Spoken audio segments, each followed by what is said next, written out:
The next question, question 32. First part says in a series LCR circuit connected to an AC source of variable frequency, using phasor diagram, derive an expression for the impedance of the circuit. You know the impedance is the combined hindrance in the path of AC current in the AC circuit. To derive this expression, you should know the phase difference between current and voltage in purely resistive circuit, purely inductive circuit and purely capacitive circuit. Do you know this, that there is no phase difference or zero phase difference between the V and I in purely resistive circuit, voltage ahead of current in purely resistive circuit by 90 degree and voltage lags behind the current in purely capacitive circuit by 90 degree. What we have to derive? The impedance in series LCR circuit. So, as per the question, first part we are going to solve. You write here, this is L, this is C and this is R. They are connected in series with the AC source of variable frequency. So, this is the figure you have drawn. This is AC source. The voltage across L is VL, here C across VC and here this is VR. What is the phasor diagram? Look here that along the resistance, if you find that VR and I both are in the same phase, so along this direction, this is the direction phasor vector for VR, voltage across resistance and current flowing in that, both are in the same direction. I have shown only the voltage across resistance with the arrow. There is no phase difference. What is the voltage phase difference with the current in purely inductive circuit? By 90 degree. That is, voltage leads the current by 90 degree. So, this will be the phasor of VL. And across the capacitor, voltage lags behind the current. Suppose this is VR or as well as the direction of I. So, from I, VL is lagging at the 90 degree leading and VC will lag by 90 degree. To have net VL or VC, you will consider VL or VC smaller or bigger than one from other. Suppose this is VC, I have taken VC lesser than VL. So that this is the net amount, this you can say is VL minus VC. You can also take VC longer one and VL is smaller, so you will get VC minus VL in this direction. This vector represents the difference of voltages across inductor and capacitor. So, this vector and the voltage across R, these two vectors have their resultant, look, given by completing the parallelogram.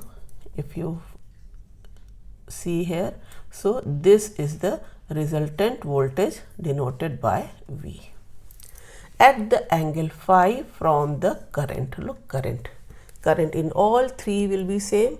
So, this current in all three is same, here I, and this is the voltage across resistance, no phase difference with the current, here 90 degree leading voltage across inductor, 90 degree lagging behind voltage across capacitor. This is the net voltage. How will you write the formula for net voltage? You know, V square.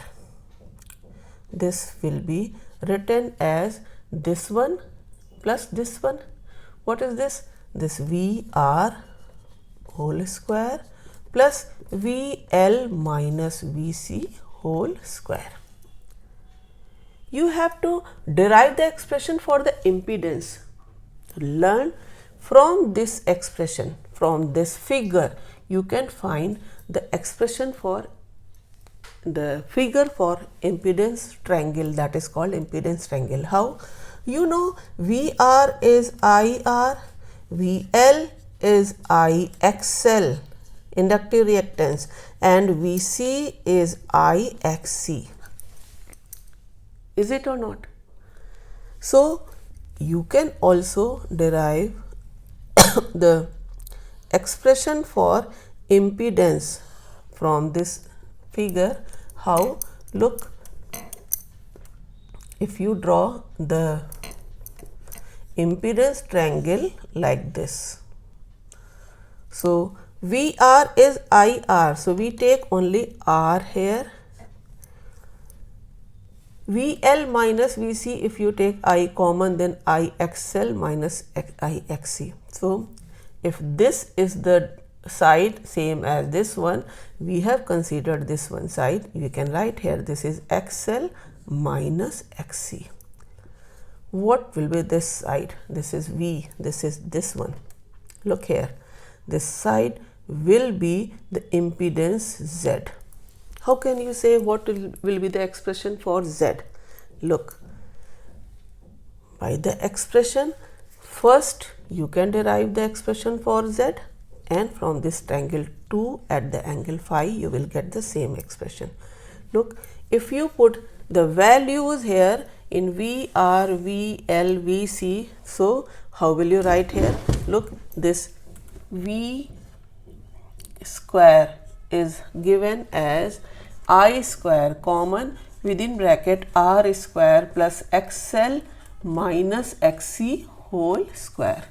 Okay, then this V upon I is the impedance Z. So if you bring here V square upon I square, take the square root, that is Z.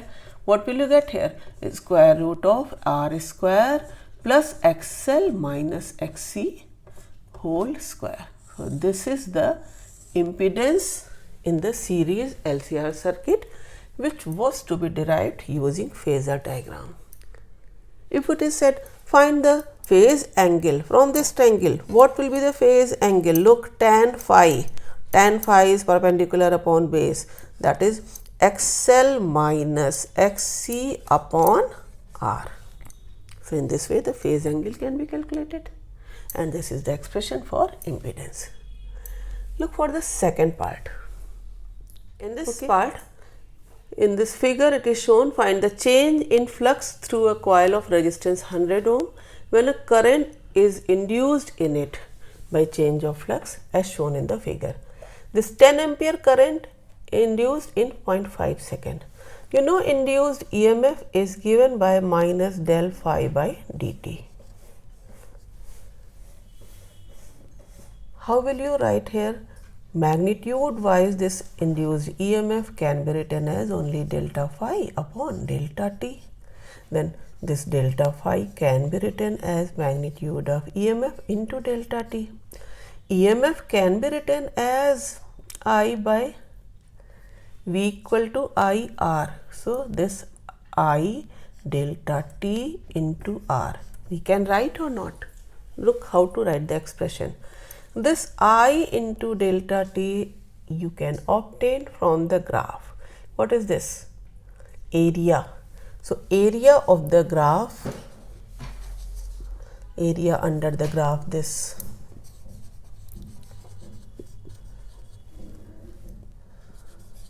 half into base into height, that is half into 10 into 0.5.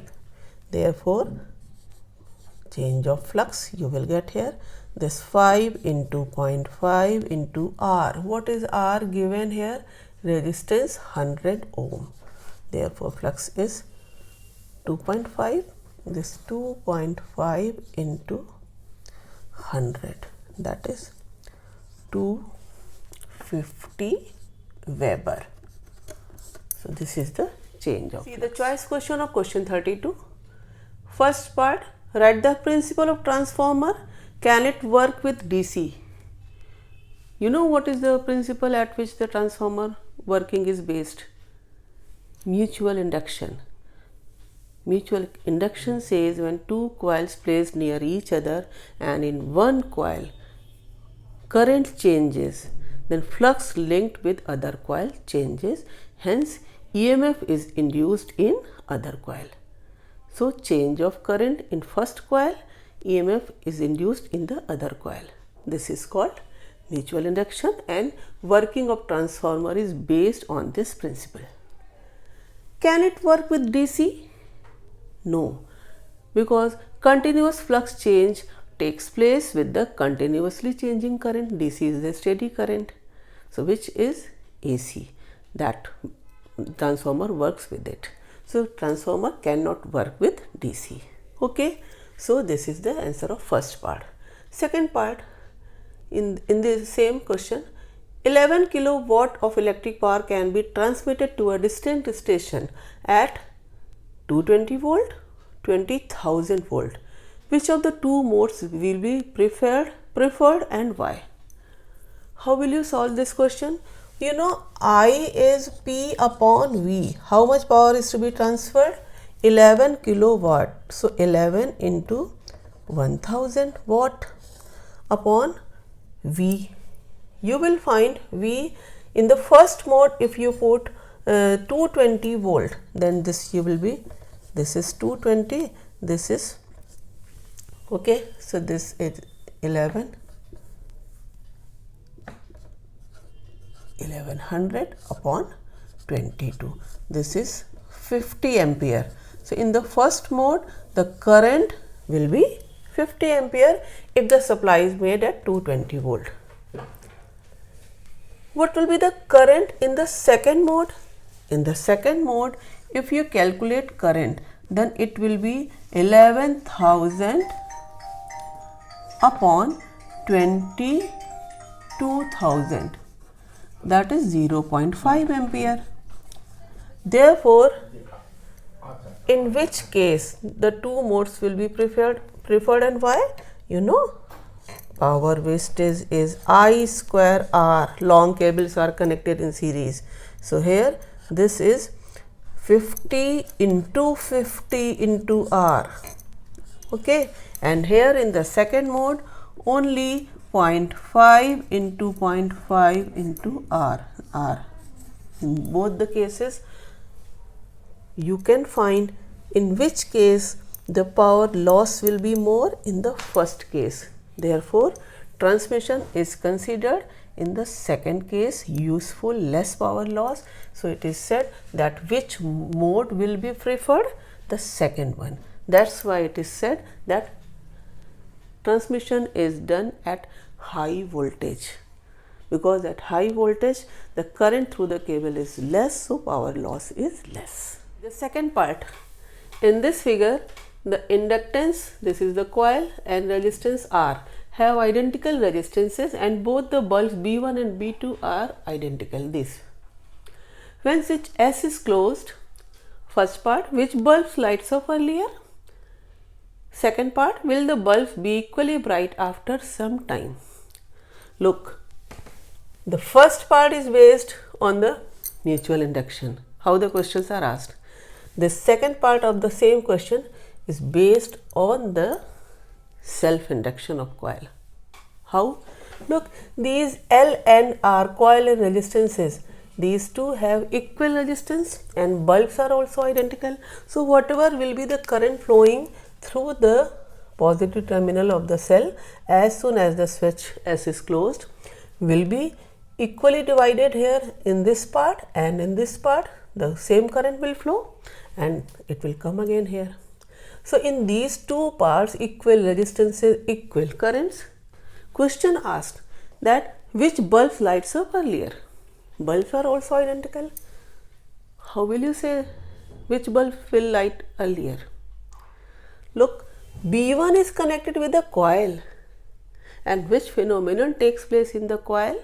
Phenomenon of self-induction.